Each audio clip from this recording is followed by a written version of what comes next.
Сәлеметсіздер ме оқушылар? Бүгін Қазақстан тарих пәнінен өтетін сабақтың тақырыбы Қаныш Сәтпаев жан-жақты ғалым.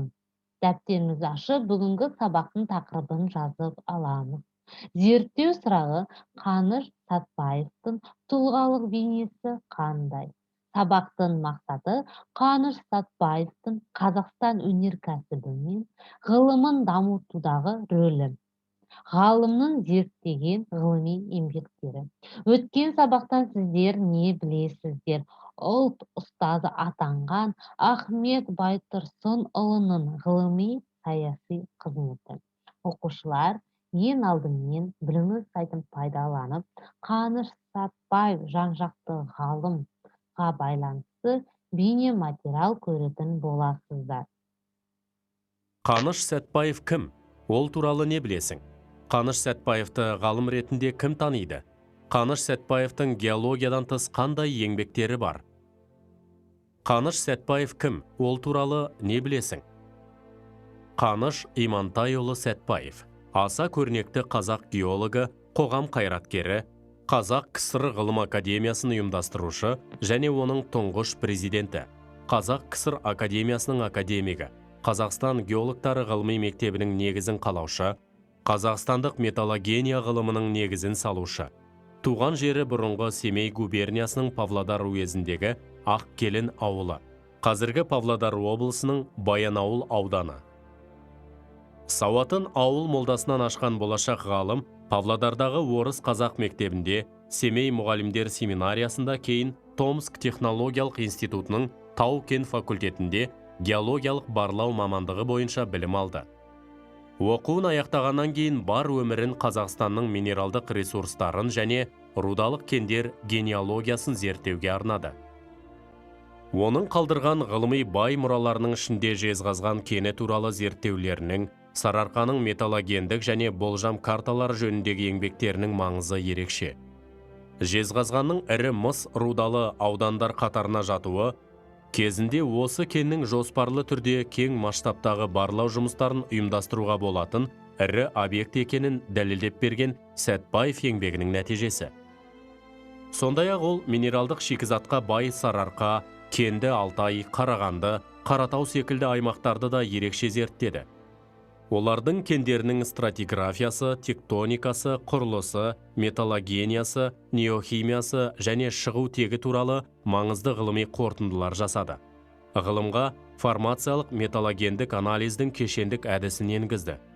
Ол Қарағандыда металлургиялық зауыт салуға, Қостанай, Алтай темір және марганец, Қаратаудың фосфорит кендерін және осылар секілді көптеген ірі нысандарды игеруге, Ертіс Қарағанды каналының қазылуына, біраз ғылыми зерттеу институттарының ашылуына тікелей араласып, зор еңбек сіңірді.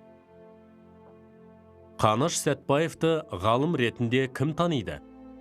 Академик Қаныш Сәтпаевтың көп қырлы талантының жарқын көрінісі, ол ғылыми жұмыстардың ұлы ұйымдастырушысы бола білді. Оның халқына мұраға қалдырған қазынасы, іргесін өзі қалаған ғылым ордасы Қазақстан ұлттық ғылым академиясы. Қаныш Имантайұлы бұл ғылыми ұйымдастырушылық жұмысқа 1941 жылы шақырылды. Осы жылы КСРО ғылым академиясының қазақ филиалының орынбасар басшысы болып сайланды. Ол сол кезде КСРО-ға кірген Күншығыс республикалары халықтары өкілдерінен шыққан тұңғыш академик еді. 1946 жылы 1 маусымда КСРО ғылым академиясының қазақ филиалы негізінде Қазақ КСР-ның ғылым академиясының, қазіргі Қазақстан Республикасының ұлттық ғылым академиясының ашылуы республика өміріндегі аса маңызды оқиға болды. Қаныш Имантайұлы Сәтпаев академия президенті ретінде ғылым мен өндірісті байланыстыруға, ғылыми жетістіктерді өндіріске енгізуге үлкен мән беріп отырды. Қаныш Сәтпаевтың геологиядан тыс қандай еңбектері бар? Қаныш Сәтпаевтың геологиядан басқа мәдениет саласында тарихта қалдырған еңбектері мол. Шоқан Уәлиханов жазып алған Едіге жырын мәтініндегі қазақ оқырмандарына түсініксіз араб, татар сөздерінен тазартып, қазақ тілінің жаңа орфографиясының негізінде қайтадан дайындаған. Ғұлама ғалым Ұлытау өңіріндегі басты тарихи, мәдени, археологиялық ескерткіштерді зерттеді. Жезқазған Ұлытау өңірінен көптеген этнографиялық мұраларды жинап, Жезқазған ауданындағы көне заман ескерткіштері атты еңбегін жазды.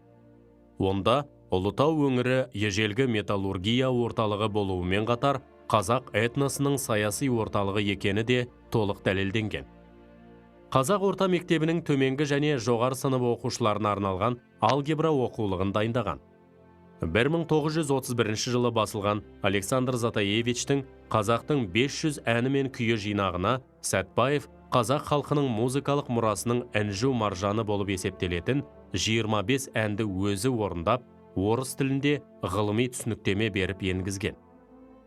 Жоңғар Алатау жотасындағы мұздақ пен шың, Қаратаудағы ванадий кен орны рудаларында табылған Сәтбаевит минералы, академик Сәтбаев гладиолус гүлі Қаныш Имантайұлының құрметіне қойылған. Кіші планетаға және көшелерге Сәтбаев атамыздың есімі берілген. Қаныш Имантайұлы Сәтбаев сан қырлы талантын, ақыл-ой парасатын туған халқының мерейін үстем етуге жұмсады. Оның өнегелі өмір жолы баршамызға үлгі. Белгілі қоғам қайраткері Ілияс Омаровтың сөзімен айтсақ, Қаныш қазақ топырағында туып, халқының ыстық ықыласына бөленіп ержетті де, сол халқының даңқын бүкіл әлемге көтерді. Оқушылар, бейнематериалды көріп аяқтадық. Ал енді қысқаша конспектті оқыңыздар.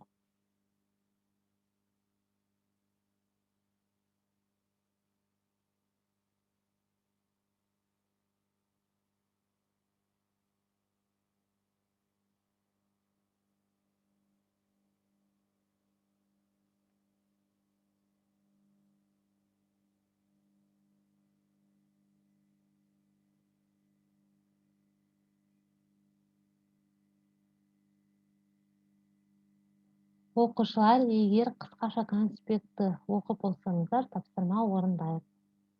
Бірінші тапсырма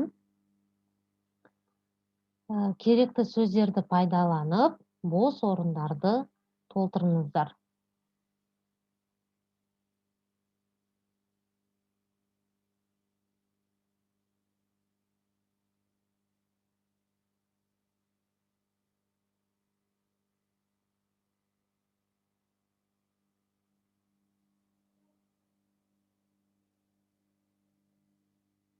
Бірінші тапсырмамызды орындап болсақ, екінші тапсырмамызды орындайық.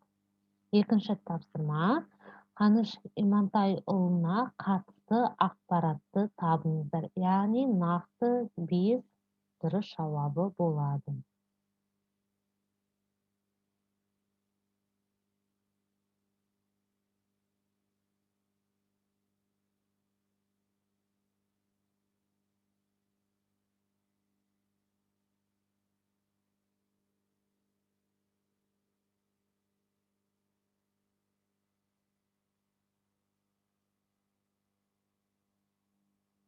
Оқушылар, егер сіздер тапсырмаларды орындап болсаңыздар, бүгінгі біздің сабақ аяқталды. Сау болыңыздар.